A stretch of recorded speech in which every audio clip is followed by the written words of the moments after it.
Welcome to Culture Corner. Thank you so much for tuning in for our very first episode of Culture Corner for 2025. All right, so Jamaica is a heartbeat of reggae, and February is all about celebrating its global impact. Reggae Month is here, and we're honoring the icons who paved the way, including the legendary Bob Marley, whose birthday is today, February 6th. And if you're new to this space, I am Winsome, and it is always a pleasure to guide these amazing conversations. And we're delighted to be partnering with the Jamaica Cultural Development Commission, the JCDC, for the fourth year for Culture Corner. And this year, we're exploring Jamaica, threads of heritage, weaving the past into our future. This evening's topic, Reggae DNA, how the beat connects generations and borders, taking you into a deep dive into the music's power to unite, inspire, and evolve. And of course, I have very limited knowledge where that is concerned. To help us break it all down, we have a true reggae powerhouse, Paul Computer Paul Henton. He's a producer, musician, and mentor with over 30 years of shaping reggae and dancehall, working with icons like Jimmy Cliff, Shabba Ranks, Richie Spice, George Nooks, and Wayne Wade, just to name a few. So let's make welcome Paul, Computer Paul. Welcome to Culture Corner. Hi, Winsome. Pleasure to be here with you. All right, great to have you. And for those who are tuned in with us, this is how we do it in this space. Feel free to share your comments.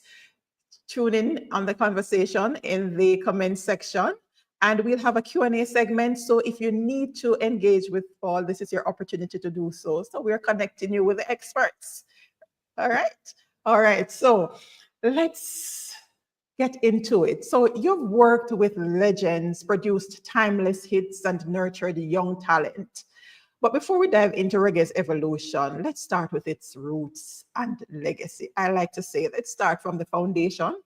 So tell us, what role did pioneers like Bob Marley, Peter Tosh, and others play in shaping reggae's global identity? Well, they did everything.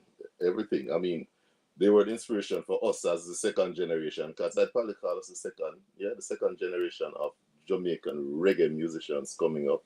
And I grew up in the 70s here in Jamaica, and that was a great time for reggae music. We had so much greatness, you know what I mean? Bob Marley, Peter Tosh, Bunny Wheeler, Third World Band, just a slew of greatness. Jimmy Cliff, it was, So as a youth coming up, we had to learn music because then, we never had the benefits of using computers to make music or assist with making music like we have now. And so you just had to learn the craft, and those were like the greatest people in the world to learn from because they knew it. So yeah, it's a great legacy to come out of. Yeah. Indeed. And reggae has been the voice, because when you listen to the songs, you hear about the social messages that's there and different struggles that's taking place in Jamaica. How has this served as a voice for social change and resistance, based on what you have seen? Reggae has been probably the strongest voice against oppression in the world, as far as music goes. Anyway, I mean, I remember 70s, 80s. Nobody was talking about apartheid in South Africa, and reggae was the only one that was beating down the doors and beating the drums and say, apartheid must fall. Yeah. So reggae, we've been the ambassadors for freedom and oppression, and yeah, reggae music did that. Yes, and even on the local front, there's so many messages that we hear in these different songs, and I think it gives us like a bird's eye view into the reality of some of the communities around Jamaica that we might not have direct access to. But hearing some of the stories, you understand the plight that's taking place around us. So I think that's really important. But from where you sit, you've witnessed firsthand how reggae's foundation was built on storytelling, because I hear a lot of that, the activism, like you mentioned earlier, and of course, our cultural pride, because of course, we have some real hard, well, cultural ambassadors in the reggae sphere over the years, based on what I've heard. But reggae has also evolved over the years. So let's talk about how the sound, the style, and production have changed while keeping its essence, or has it kept its essence? It's the core essence. Well, music is life, and I mean, and life and art. You know, they say one imitate the other, but the reality is reggae music and all music will change. Every decade there's a transformation in life, and there's a transformation in music, politics, everything. And reggae is always evolving, and it has grown, and some would probably say it has not grown. But reggae is always growing, is always moving, and it has transitioned from roots reggae to that went into dancehall, and so they're all coexisting right now. Reggae, dancehall, they're all coexisting, and doing well out there in the world. Right, and been embraced across the world. Oh yes, oh yes. All right. In addition to that, what ways of technology, because I know you do quite a bit in terms of technology, in what ways of technology and the digital platforms influence reggae production and distribution? All right. As far as the production side go, I can't speak too much as far as the distribution, but I mean I can touch on it a little. But as far as the reggae music production, digital music has played a from slanting in the late 80s, that rhythm came around, and that was like it changed the face of dancehall or reggae music at the time. You know what I mean? And everything started getting computerized, as we'd say. We started using drum machines to help create the music, and the whole thing, and the dances came along with the transformation. Because that's one thing that we do as Jamaicans greatly. The dance is always there to the music, so they go hand in hand, and that alone is one of the main attractions for reggae music worldwide. You watch the girls dancing reggae music to the beat, and it's very infectious. As far as the distribution, no, it is a lot easier. Back in even the 90s, you finish a record that you wanted to release, and you had to be sending it via FedEx to a radio station abroad. You know what I mean? And that costly. So if you click about 10 radio stations, which is nothing, is a drop in the bucket. We have more than 10 radio stations, only more than 10 in Jamaica alone. But it would be very costly. So now, with the advent of the technology, now you can finish a song in the studio tonight, and it's in the four corners of the world tomorrow morning, and everybody has it on radio to play it one time with a touch of a button via email. You know what I mean? So the technology has greatly increased the ability to spread the music and get the music out there. But with that, now there's a downside to where there are a lot of avenues now for people to listen to the music. So it's not like we had like 4 radio stations in Jamaica, so everybody would be listening to IRE or RGR or JBC. No, they are just, you know what I mean? So everybody listening to their own thing. I prefer YouTube to hear my music. You might prefer Apple Music. You might prefer Spotify. You know what I mean? So it's a whole different ball game, but it's great. I embrace it all. The accessibility. In terms of the role of a producer with the digital aspect of things, does that mean that you have less producers, or has there been a... No. Tell us about it. You have a whole lot more producers now, Winsome. Because when I was coming into the business, well, I came into the business first as a musician. I was a musician. I played in bands, and we toured with artists and all over the world. You know what I mean? It was different. You had to know an instrument. And generally, most producers back then somewhat evolved from being musicians. I wouldn't say most, but a lot of them evolved from being musicians to becoming producers. But no, it's as everybody has a laptop. If you have a laptop and a set of speakers and a microphone, basically you can create music. And I'm not knocking it in any way. It's great.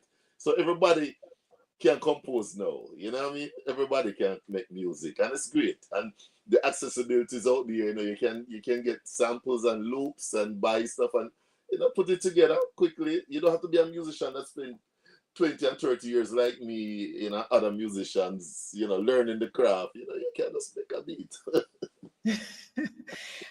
But what has that really done, though, in terms of the industry, economical wise? Would you say it's easier to make money now than back then? But back then it didn't hard to make money still, to be honest with you. Money never come easy. And funny enough, the money was small, but we didn't love the music so much that why it never even mattered the money. We'd just do it for the love of the music. You understand what I'm saying? So it's I'm not sure if it might be easier for some people to make more money now the way it is, because you have different income streams from streaming and airplay and all of that stuff. There are a lot of income streams, more than it was 15 years ago. You know what I mean?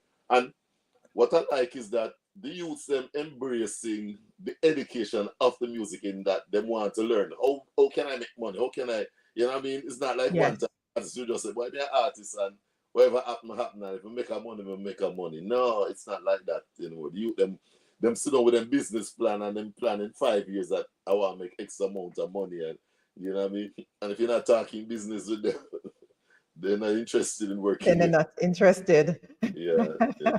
So we see where the digital platform has actually opened up additional income stream. Yes, open doors. It has opened doors, and it has made careers for a lot of people who probably would not have been able to get into music because they're not musicians, or they weren't musically trained to be a producer, or maybe didn't have the ears for it. But no, as I say, everything is very accessible in terms of creating music. It's very accessible now. So, it's a good time for the young ones to be in music. Yes. And if my memory serves me correctly, we are in Career Week. So it's a great time to be having this conversation. And in Reggae Month too. And Reggae Month at that, right? Yeah, big up Jaria too, Black, yes. All right. Black History Month too. Yes. Liberation of the people. Yes. Mm-hmm. All right. So how do reggae subgenres like dancehall and the dub rock steady reflect shifts in the Jamaican culture? Because the shifts have been noticeable, but in the music industry. Well, as I say, they say art imitates life. So, whatever is happening, if times are hard, the artists are gonna sing about hard times. They're not gonna sing about fun and hard times today sing about fun and party because you have to balance it still. But if times are hard, people are going to talk about what they're seeing, and you understand that will be the topic of discussion. Politics, or it's rough right now and prices going up for everything, and artists will whatever the social situation is in country, that is what people talk about, and going reflecting on the culture of the music too as well. Because growing up, what we thought was hardcore, like Yellow Man and some other artists, we said, "Boy, them hardcore," and then you know what I mean. But they be like baby artists to what we hear now on the radio or out there, So and it's just the way this next generation express themselves. You know what I mean? We might be, talk about the pianists, like generally we used to sing about the pianists and stuff like that. Well, they'll just blatantly come out and say what they have to say, So yeah, it changes. The music changes, and the society changes, the culture changes. And it's good to have evolution. We can't stay one way too. Yes, and as you mentioned that in terms of how explicit the younger generation is, because then with the digital arena, these are some of the nuances. There is no censorship, unlike when we had the over the airwaves. Yeah, we had was heavily policed. Yes, 2 and 3 radio stations, there will be some censorship, you know what I mean? But no, it's unlimited. I mean, what do we have? Like 30 radio stations in Jamaica or more, probably. Or more. Yeah. Because there's those that are strictly online. Yeah, and and also Winsome, when we had fewer recording studios in Jamaica, like probably there was probably like a dozen recording studios in the 80s and 90s, probably about a dozen, like real well-known studios. And there was there was always competition between the studios who going to put out the better sounding records. You know what I mean? You know, Yes. one studio, you know, putting out good sounding records, the next everybody have to step up the game. So there was kind of a level of quality control in the music that we had then. You understand what I'm saying? So, you know, somebody came with a recording that was substandard. Probably an engineer would say, hey, go back and fix up this and come back before I mix it. You know what I mean? So that kind of existed, but not so much now, because everybody has a studio in their house now, literally. So, you know, and nobody who can start, you know, there's no organization that you go through to say, let's listen to this and analyze this music and see if it's fit for airplay, if the quality of the mix is good, the lyrics are good, the melody makes sense. Nothing like that. Once you do your song in your house, you can post it online. And So, Pusey, I see your questions. Yes, Computer Paul is a producer. We'll hear from him on the other part later on. So don't go anywhere. All right. So we're still talking about the digital space. In terms of royalties, is it easier now for musicians to get paid their royalties based on the? I think so. I think so, Winsome, because a lot of things were hidden in the past. You know, now with the internet, there's nothing hidden. You just Google search anything. A man could release a record somewhere in Europe. Yes. Back in the day, and you'd never know. And him sell 10,000 copies, and you'd never know. You understand what I'm saying? No, just a Google search, put in the name of the artist and the record, and you're going to see everything pop up. You know what I mean? So there's accountability now because of the internet. There's a lot of accountability now. So I would say it's a good time for artists too. Yes. Because even the platforms that we're on now, YouTube, Facebook, Instagram, once you play the music, then there is the copyright in the background there that's monitoring. Yes. And the only problem with all of that though, I think they have not worked out the kinks yet. So what we are getting as the creators is minuscule to what probably the people who collect are getting. You understand what I'm saying? So I think they're still working on not only people who collect, the people who stream it, like a Spotify or something, they're getting the big chunk. Then it comes to the middleman, and then you get it, and you're getting the small chunk of whatever the streaming is for that product. And I think in time, because the industry fighting to get, you know, a more secure balance in terms of what is equitable for everybody. Right, because you would think that with the digital space, it would cut out the middleman, but we still have, they have to utilize a platform. You always have the middleman. Oh, all right. But still a lot of opportunities otherwise. So we are seeing some evolution taking place. And you've been a key player in reggae's evolution, from producing hits like Gangali and Grooving My Girl to creating legendary dancehall rhythms like Corduroy and Bollywood. How have you adapted to these shifts in sound and technology in your own work now? All right. I've always been a tech head. So I was kind of one of the first Jamaican musicians to start like using machines to program music and putting it all together. I would say I'm one of the first ones. I won't say I was the first, but I'm one of the first. And I've always stayed abreast of technology. Yeah, I mean, you know, as much as I'm an old guy now, I decided that, you know, I was going to make the technology leave me, you know what I mean? So hence, you know, I've always tried to keep in touch with the technology because it's very important, and it changes, as I say. And as a musician, you know, you learn to go with the flow, and if that's what you play. I mean, I don't want to be competing with the 20-year-old youths who are making these. That's for them world now. You know what I mean? Just like the older heads that we came and saw, that we looked up to, when we came with our dancehall beats in the 90s, they were looking at us like, why them youth that come to mash up the music, you know? You know what I mean? And we turning now, my generation turning now and looking at the next generation and say, why they come to mash up the music? You know, so, I don't know. You know, but music has to change. That's what it is, and you just have to embrace the change. You know, it's just life. Life changes. Everybody's life changes. However you are at 20, you probably won't be at 40. You know, or 60. So it is what it is. That's right. But as we are looking at the theme this year in terms of the connection, the past and the present and the future, uh, persons with the historical knowledge, like yourself and Herbie, that was on last year, it's very important for you to actually share this kind of knowledge so that there is progression and those that are coming can build on what the legacy that's already there.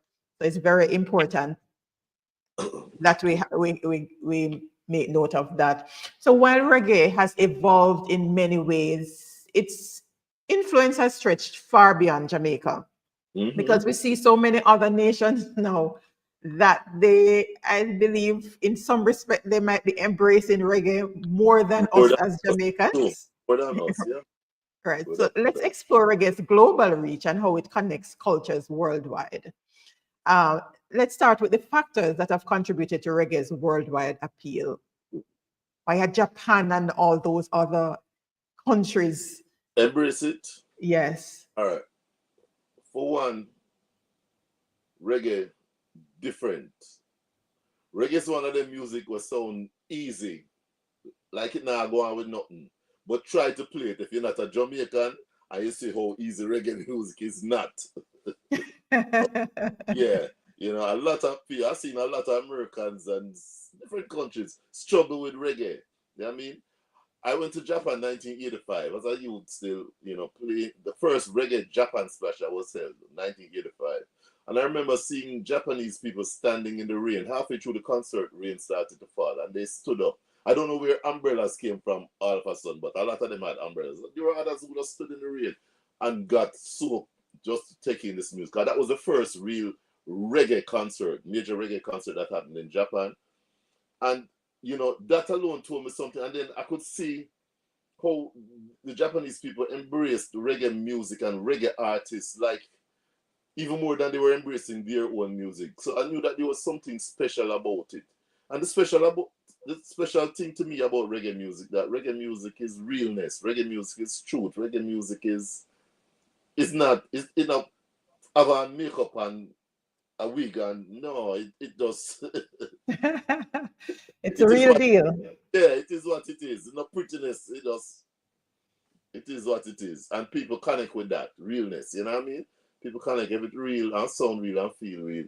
People connect. 'Cause it's like you can't really teach a man to play reggae. Reggae is somewhere you have to feel. You know what I mean? You can go learn how to play the notes on the instrument and learn to even read music too. But that will never teach you how to play reggae. Reggae is just a feel and it's the heartbeat and of a people, which is us Jamaicans. You know, the world embrace it and we don't have a problem with that. Because if a white man out there play reggae music and we, you know what I mean? Because that does show that they honor the music. You have some countries that they take it so serious that they'll buy every piece of instrument that Bob Marley would use. Today in modern times, they'd buy the hammer and the organ and the clavinet and the real instruments that Bob Marley would use because they like that sound and they want to recreate that sound. We Jamaicans with that show that we're moving on to synthesizers and whatever the most modern thing is. But they're holding on that because there's something special about it that they're hearing. You know, so reggae is just real. It's real. Yeah, the roots. The roots, yeah, the roots are the people, you know, the Yeah. pulse, the heartbeat of the people. That's what reggae. Yeah. As you share that, it brings me back to why we have persons coming to the shore of Jamaica. It's to experience Jamaica. Yeah. So someone will tell you about it, but it's different from actually experiencing it. Mm-hmm. So, Yeah. amazing. All right. Any examples of reggae's fusion with other global music genres?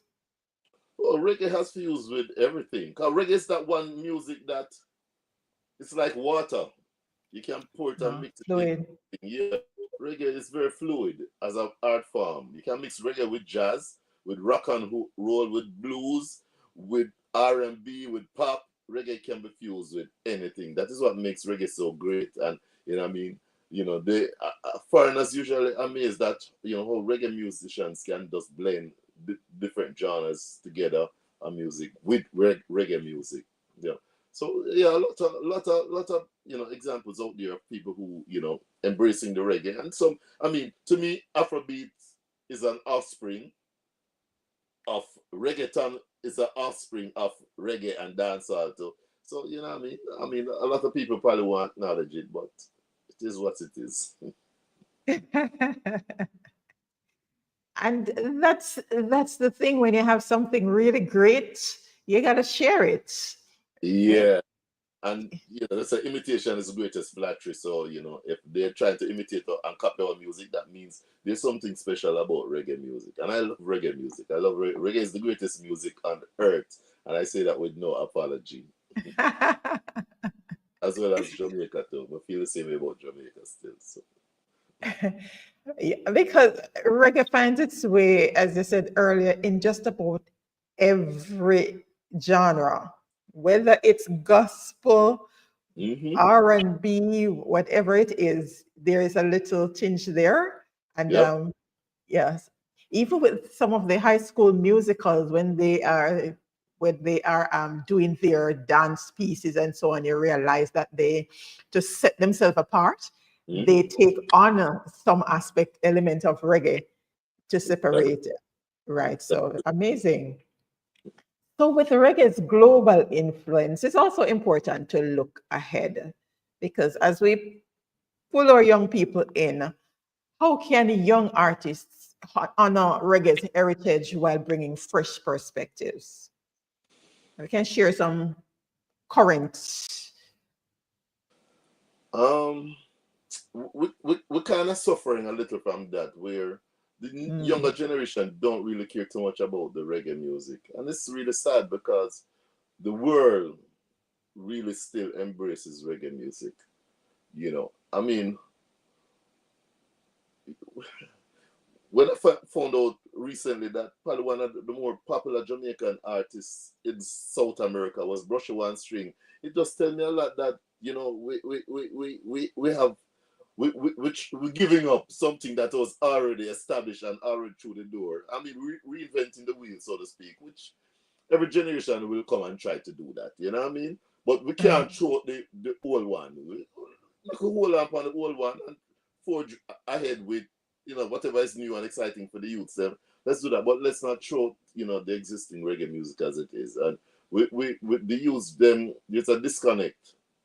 You know, the youths, them, as far as reggae music is concerned. Dancehall they'll embrace, but as far as reggae music is concerned, the youths are not connecting. I don't know where you can point the blame at and say, well, that is what caused that to happen. You know what I mean? But it exists. It exists. As you're sharing, and I'm sitting here thinking, is that why there seems to be a watering down of what we're hearing now? Because from what I can recall about reggae, there's substance, it pulls you in and it lets you stop and reflect on what exactly is being said. Now Right. it's just about the beat. Yeah. And sometimes you don't even hear the words. It's just Right. the beat, Right. and that's about it. Right. But I mean, there's something about reggae that really pulls you in. mhm. I So mean, what's your take on that in terms of what we're if getting just now? just observe. Even say going to a party or a nightclub, and 20 years ago, 15 years ago, a man and a woman would be dancing to a reggae song. You know, dub dancing, or and there was always that connection and that intimacy. No, men and women don't go close and dance anymore. And the music has created that, where it's, the men are one side of the club, the women are the other side of the club, and everybody admiring her, texting across the way, and but that intimacy that used to exist through the music no longer exists. Yeah, And as I say, it come down to generational change. It's just a generational change, you know, and it happens. And we just have to embrace it. That's it. So you're saying there's nothing that we can do about it? Um, other than trying to educate the youths, as far as, you know, say, yeah, embrace your thing. Like, you know, I teach Winsome, and what I try to do is, you know, let the youths know, like, if you're going to be a future producer, produce your thing that you love. Because generally, the thing that you're going to be producing at 20, when you reach 35, you're not going to be producing that. You're going to want to have something more mature. You know what I mean? When at 20, you want to be the rebellious son, you're going to voice all the DJs then. You know, you reach 35, you're going to want to start voicing the singers now. You understand? Your taste Right. shift from a DJ to a Barry Salmon now, because, yeah, that is the flavor that you're feeling as you grow. You know what I mean? So, yeah, it's I don't know if there's a way other than, as I said, educating the youth, man. You're saying, look, don't throw out the old thing. Hold on it. Learn how to do it. Learn how to make reggae music. You're a great dancehall beat maker, but learn how to make some reggae music too. Because what it has proven to me over time, when some more than anything, is that dancehall catalogs fade after a while. You understand what I'm saying? Right. A Yellow Man catalog might not be as relevant today as it was. But you still find a Dennis Brown and a Gregory Isaacs and an Alton Ellis and a Bob Marley catalog still relevant and still selling today. Classic. So reggae does have a long-term staying power, especially vocal, especially singers. Singers, the shelf life of singers, from my experience, has been a lot longer than shelf life of DJs. You know. So, you know, sometimes you have to just reason with the youth them and make them know, say, all right, yeah, we are doing nice and stuff, but it not gonna last 10 years. So where you make music, it's like a cash crop. You plant scallion and tomato, and you make some quick money after that, but we're going to long term. So you need Long to term. have some long term crop, you know what I mean? Yeah, so that's all I think that we can do as the older generation is try to impart that. I said, yeah, man, just you have to embrace it. Yeah? 'Cause when I was young, I used to listen to my mother play great artists like Nat King Cole and Frank Sinatra and Dean Martin and all of that. And they were great. And I could listen as a youth and say, boy, the people that can't sing. But when Yes. we have a little party, we never want to hear them people. They wanted to hear the people that was in our era. You understand what I'm saying? Yeah. Yes. So I see them thing the youth them do. Them now do nothing different. Them just know that, yeah, they have to forge them way. You know, but just don't throw what was already working. Cause it was working. Reggae music was working, and reggae music for some reason cannot die. Has gotten the least international support. Right? I lived in America for 20 years, and I can tell you, reggae used to only play late nights and sometimes on the weekends. And any state in the USA that you'd go, you'd find the same, or on college radio. And that might be 1 or 2 nights a week. You might get a reggae show for an hour or two. That was the limitation of reggae. Either late night, so you have to stay up till 1, 2, 3 o'clock in the morning to hear reggae music, or Right. so reggae is one of the music, and it has been resilient, and they try everything to kill reggae music, and reggae music cannot die. It's something that will never die. So Pick him up, he'll lick him down, and bounce right back. Hard hard, man to dead, hard, right? hard music for dead. All right. But with all of these nuances, there are opportunities. What are some of the opportunities that exist for reggae to inspire social change in our current era? Because you're doing some You, you awesome work. you just broke up a while ago. I heard you say the what is inspired. You could repeat that for me, please. Sure. What are some of the opportunities that exist for reggae to inspire social change in the cultural era? Well, the thing is, because we have cultural artists here in Jamaica, but they're not being heard really on mainstream. So, I think there just has to be a shift in the support for the music now, and that the cultural music is heard too as well. Even if you hear 70% party music and dancehall music, make we hear 30% of the cultural side of things, because that is where the spiritual education comes in. You know what I mean? And we can't shut out that side of the thing, It's very important. Right, for balance. And Yeah, man. yes, and as you mentioned that, how can reggae foster inclusivity and unite diverse communities? You mean worldwide, or are you talking in Jamaica? We can look at start at home locally. It's I think reggae music and dancehall music never stopped. It has always been. It's like sports. You put a football team in a community where even a war, them are going to come together. So reggae has always been that thing that will unite people. You know what I mean? A dance keep.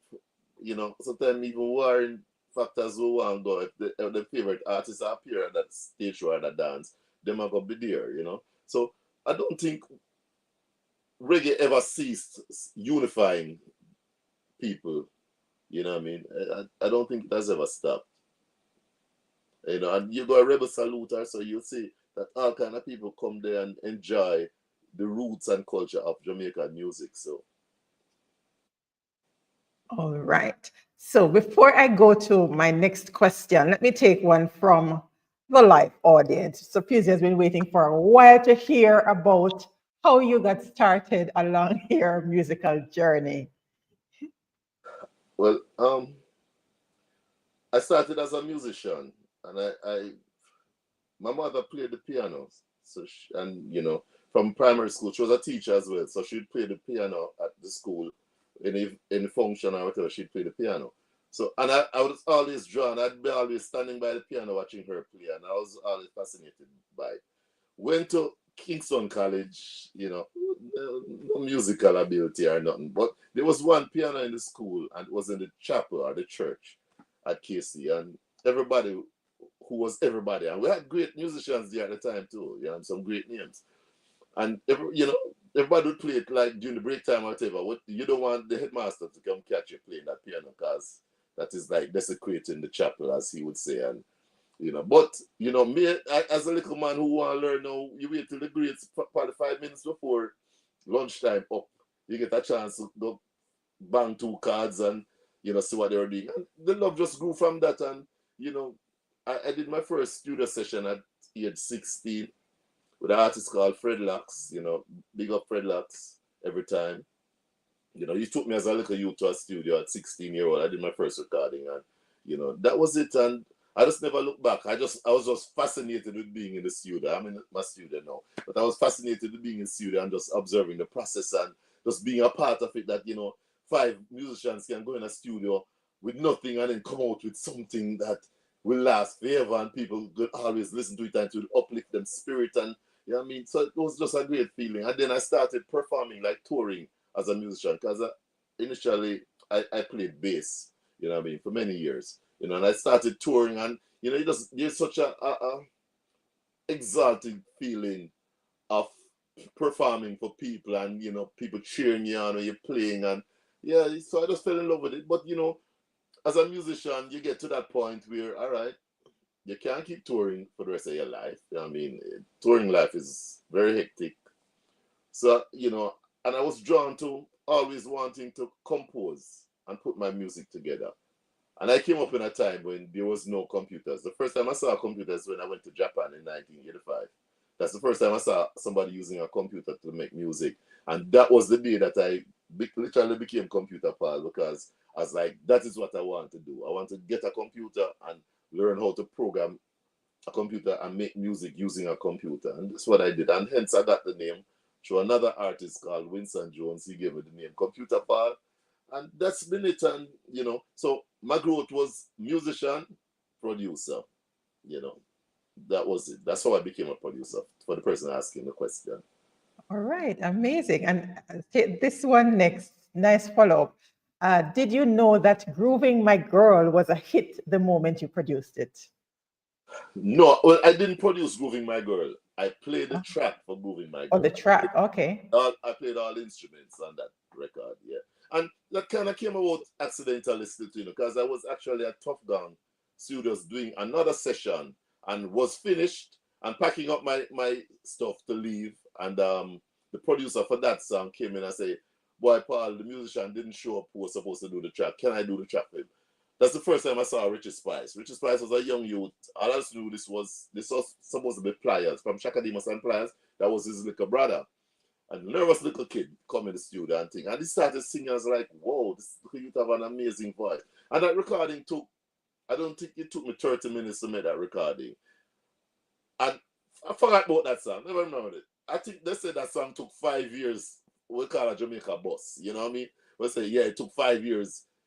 But once that song bus, I mean, it's like an anthem. Everybody just love Groovy My Girl. There's something about it that's so different. And the song is great. The artist's voice was great on it. So, you know, but that's how it came about. You know, I was the musician that made the track. And it was me by myself too. Okay. Wow, such a rich, rich history. Ah, I love facilitating these. Learn so much. All right. So Frizzy wants to know, how do you track your analytics to see how your music is performing in a certain region? And how does that impact your marketing campaigns to boost engagement? All right. Well, you know, the analytics, you know, can get that through Google. And it's especially for the young generation. You know, my generation, they weren't so much into that. So no, we're learning that we must use these tools that exist. You understand what I'm saying? So, and we have partners that we connect with overseas who also help us taking care of that side of our business. Because it's hard to be a creative person and then thinking about marketing and promotion and all of that. So you usually try to have a team, so to speak, that will work with you, you know. But the analytics is very important because it will tell you what the demographic of your production is, who's buying your music, you know. Like I make a lot of lovers rock productions, you know, and England, the UK is one of the primary Biggest. markets for that sort Okay. of production. So I know that, and I try to gear my music sometimes towards that because I mean Jamaica will love it and embrace it, but we're not gonna sell any units too much in Jamaica. You know what I mean? People will download a lot more, say in the UK or the US. You know, so yeah, so analytics are very important. So whoever asked that question is a good question. Yes. And what I'm seeing here too, in terms of career options, there are so many new avenues now for others to come into the music space without being a musician or a producer. Because for those who are doing marketing, they can specifically focus on that area in terms of their love for the music. How do they support the artist in terms of monitoring that side with the analytics and all of those Uh, good stuff behind the scenes? let me also share something to Winsome, right? Yes.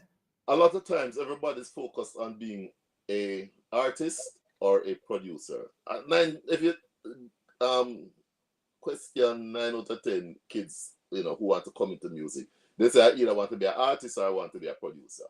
But there's so many other careers associated with music production, right? You could be a songwriter, Mhm. right? You could be an engineer. You could be a recording engineer, a mixing engineer. You could be a publicist, Okay. right? Yeah, and all of these are careers that you know. You could be an entertainment lawyer because I think we have a great demand and need for good entertainment lawyers in Jamaica. We don't have that. One area that I can say we're lacking very, very much to in Jamaica, and it's very important for musicians as well as you know studios, whatever.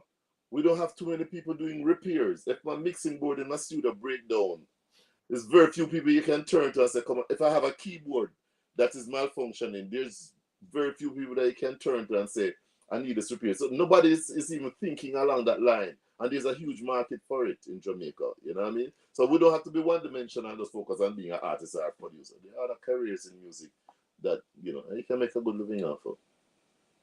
That's right. Heart, I hope you're Yes, listen, hearing this. listen, This is yes, your area, skills pays the bills, and you yes, need to yes, get yes, persons trained in that yes, area. So yes, because if we don't fill that gap, what will happen is that you're going to have a lot of dumping, and yes, yes, our problem just yes. starts. Oh, yes. So it's yes. A lot of people who buy expensive keyboards, synthesizers, and stuff abroad have them in storerooms now because of one little fault, and they can't.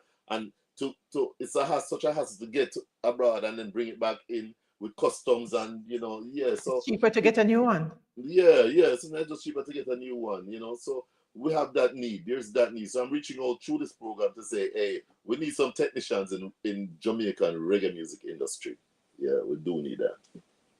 Fantastic. All right, I'll send the message along. All right, Sister Pusey is thanking you for the education. He really appreciates it.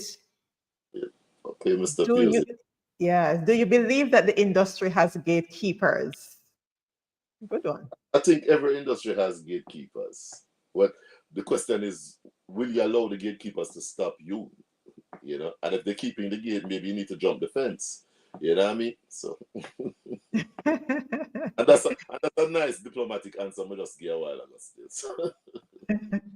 Yeah. So there are some official gatekeepers and some unofficial gatekeepers. In every industry, there are gatekeepers. Welcome, Sir Fairman. Thank you for tuning in. If you have questions, go ahead and ask. Sir Fairman is laughing out loud. All right. Sir Bert Green, thank you for making the time to be with us here. He's a 70s, 80s youth. He loves the rich reggae music from those days. However, I'm still excited by the music being done by many of our young new artists.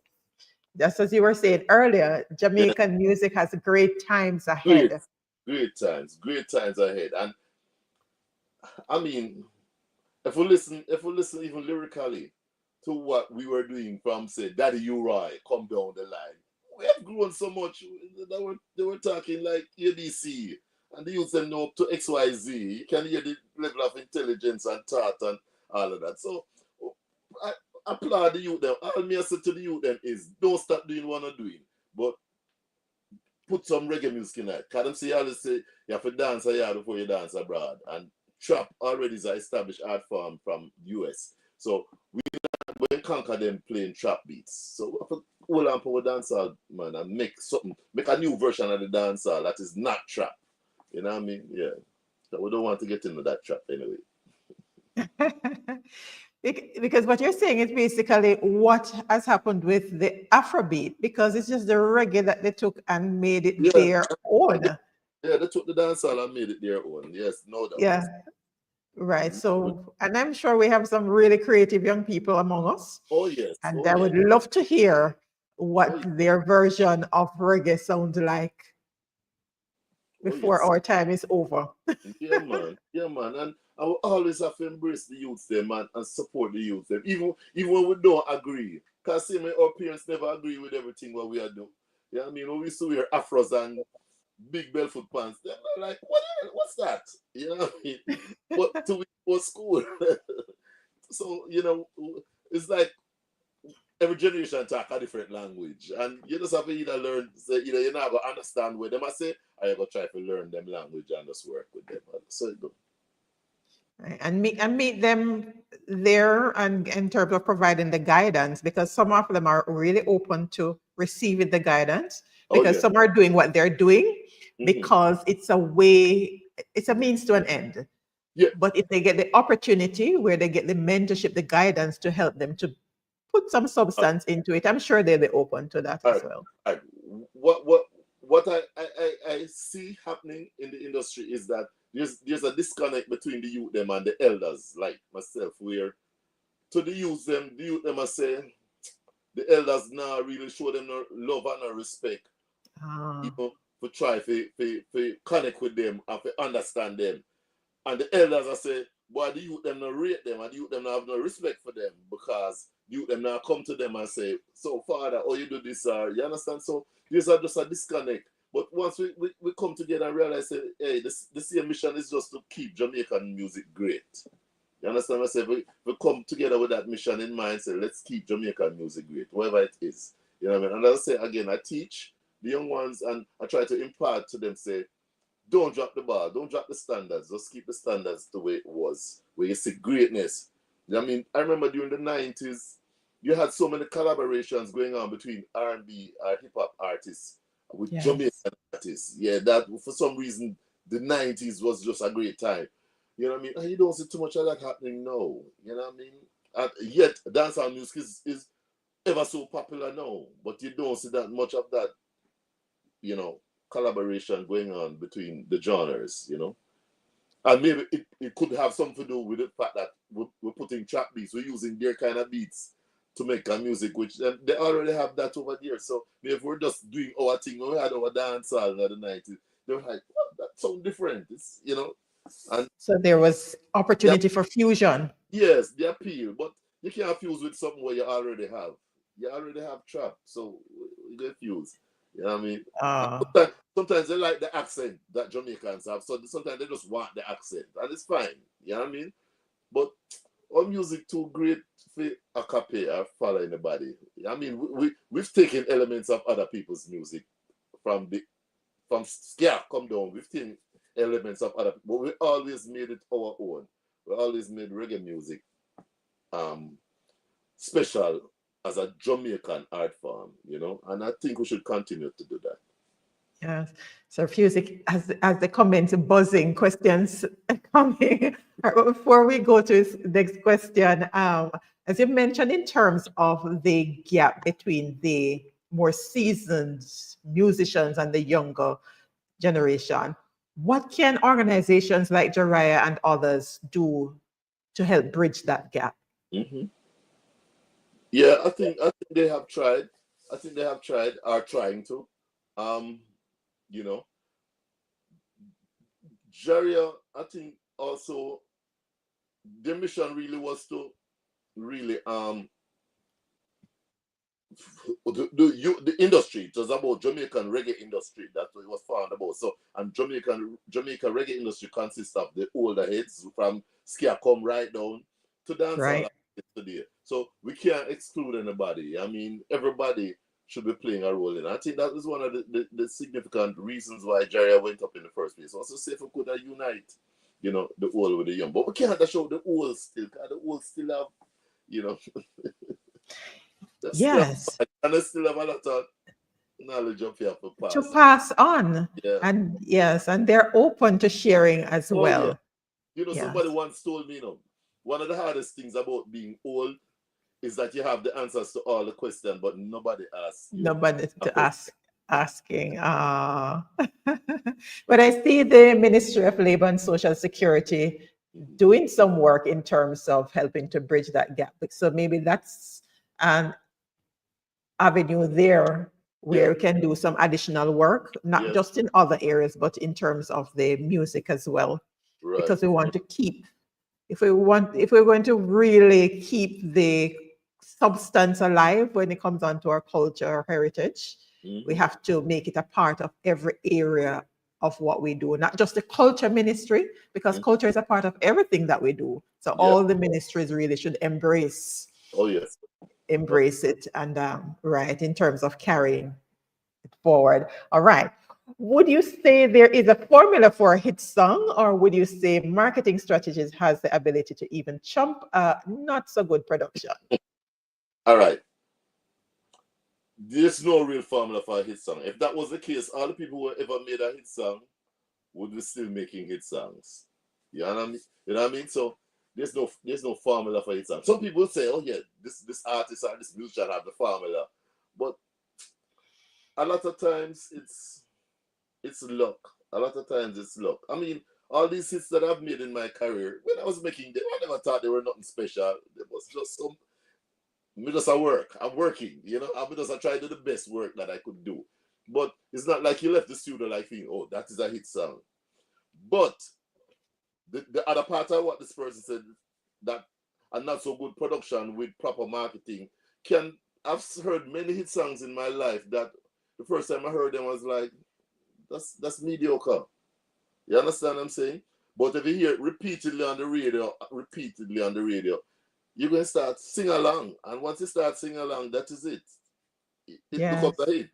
So it works, but if you have to just market something mediocre for it to become a hit, I don't know how long the staying power of that song will be, though. You know what I mean? If it's just marketing that really created it, because after a while people it will get out of people. But the real songs, from what I've experienced, real songs last forever. You know how long I've been hearing Greetings by Half Pint playing in a dance. You know how long I've been hearing One Blood by Junior Reid playing in a dance, or One Love by Bob Marley, and them can't stop playing and they will never die. So, you know. That's so true. So, Mr. Henton, do you believe in summer camps in volatile communities where you would have like a 2-week event teaching youths to make instrumentals and also recording young and upcoming artists? I think that's a great idea. I actually, Mm. Winsome, started a project in my community teaching kids music. I started this 3 years ago, taking kids from the community who never played an instrument. And if you hear them now play, you'd be amazed. Yeah, and it definitely helps with their academics, social skills, everything changed about them. I observed these kids. I took on about 20 of them, and I observed them over a period of the 3 years and how they have grown. Some of them, they were so shy, they wouldn't even talk to people. You talk to them and they were like whispering to you. After a while, you hear them very outspoken now because music does change lives. So, as far as going to volatile communities, from no shot now, 5 over here, and you have a duck, I think it's a great idea. The only problem that I have with that 2 weeks thing, though, what happened after the 2 weeks? Because there has to be a follow-up program. There has to be somebody who's there that can say, well, yeah, okay, teach you, buy some instruments or get some instruments and go to the community and start teaching the kids them. But what happened after that? Then everything just thrown down after that. So I think with follow through and proper monitoring, that's needed in Jamaica right now. So you Because need a I would love program. I'd love to what I started in my community to take it to other communities in Jamaica and just teach kids how to play music, man. And I see how lives change because of music. Amazing. Right. I was just quickly checking back. We had, I think it was October last year, where we looked at a program that's transforming lives, and we had some young men who came on, and when they shared in terms of how just being able to play an instrument, how it has transformed their lives, built Oh their yeah. confidence, that they Oh, were able to come on and share live. oh yes. No, as I say, I see it. I see it on these kids, man.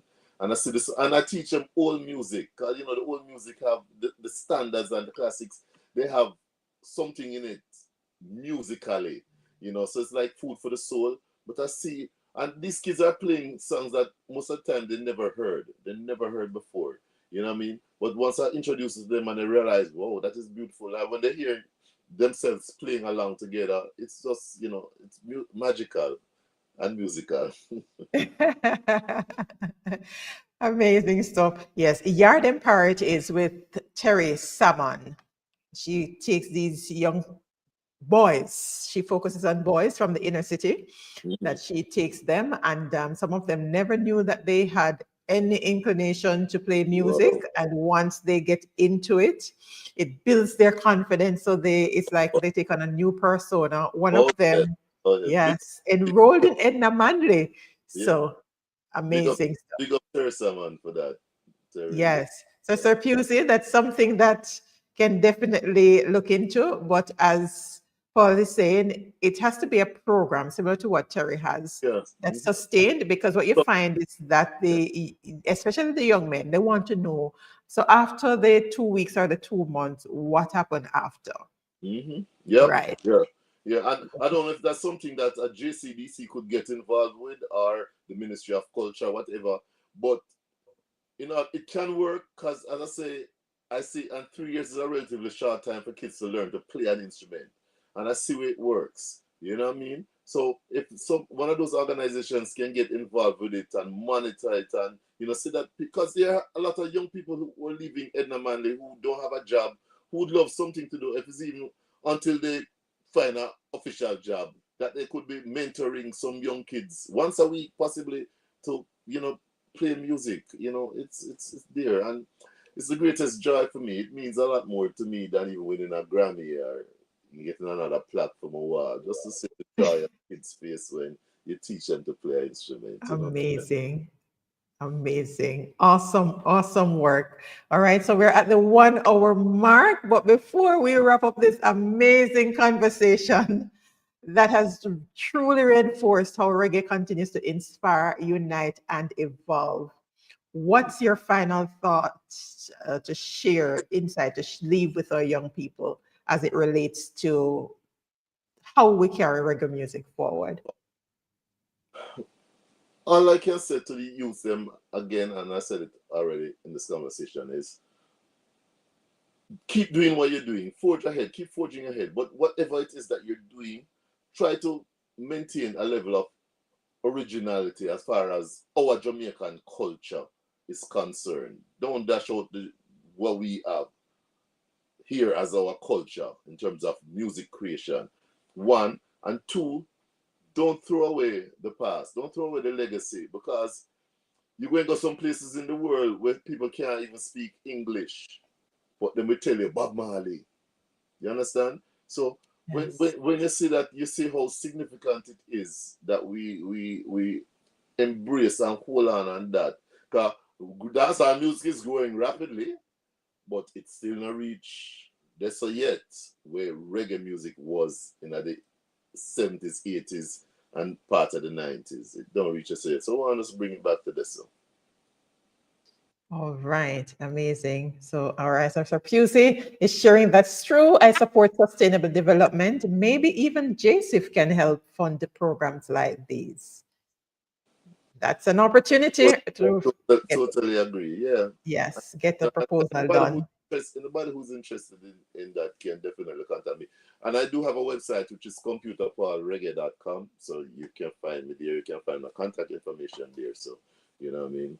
But I'd love to also be able to, if I'm not even involved in it, like I'm involved in this program here that I started, but at least I can help getting it off the ground. You know what I mean? And get it started. Yeah, that's what I'd love to do to other communities. You know, because yeah, we need. You know what I was envisioning and still trying to envision. Jamaica Youth Orchestra that have kids from Portland, Montego Bay, all over Jamaica, and it's just a youth orchestra, a big orchestra. Oh wow, that's the most beautiful thing for you. And playing music in it too, not just to play classical music, but to play some reggae music in it too. Yeah, that I'd love to see. That would be amazing. You can still make it happen. Yes. Can still make it happen. Definitely we'll try. So we're reaching out, you know, anybody who's in a position that they can assist the growth in something like that and they're interested in building that, hey, let's start. All right. Amazing. Awesome conversation. I really enjoyed this, Paul. Thank you so much for making the time to share your insights, your expertise, and offering your expertise here on Culture Corner.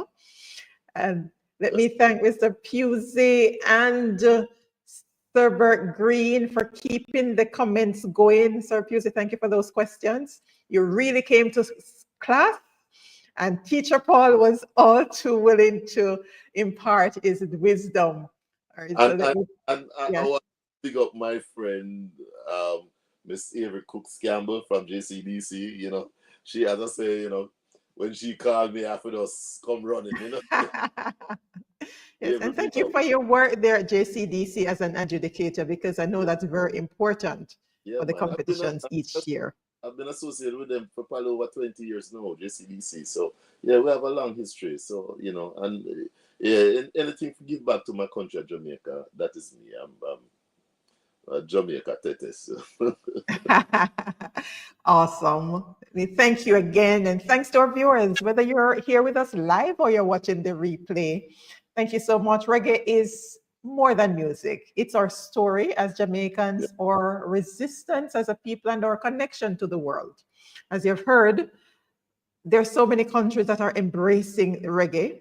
Never goes out of season. Those music lives on. And we see that even in recent times where, which of the album was it that won the Grammy? Bob Marley? Yeah, Bob Marley. Mm-hmm. Yeah, yes, Bob Marley. Which one of this songs? One Love, the One Love. Yep. One love. All right. So we see there's longevity in reggae music, substance that we can really help to share our story as Jamaicans. So keep the conversation going. Share your thoughts using hashtag reggae DNA and continue celebrating Reggae Month. Thanks to our forum partner, the JCDC. You remember now you can catch the recap of this forum in our blog post on Monday at www.serenityresourceconnector.com. And as always, I'm Winsome. Have yourself a fantastic rest of the night. SRC Culture Corner Live Forum is brought to you on first Thursdays at 8 p.m. in partnership with the Jamaica Cultural Development Commission, JCDC. Visit our website at www.serenityresourceconnector.com and subscribe to receive our weekly blog post. Join us again on Tuesday at 8 p.m. for our Youth Empowerment Live Forum. Thank you for watching.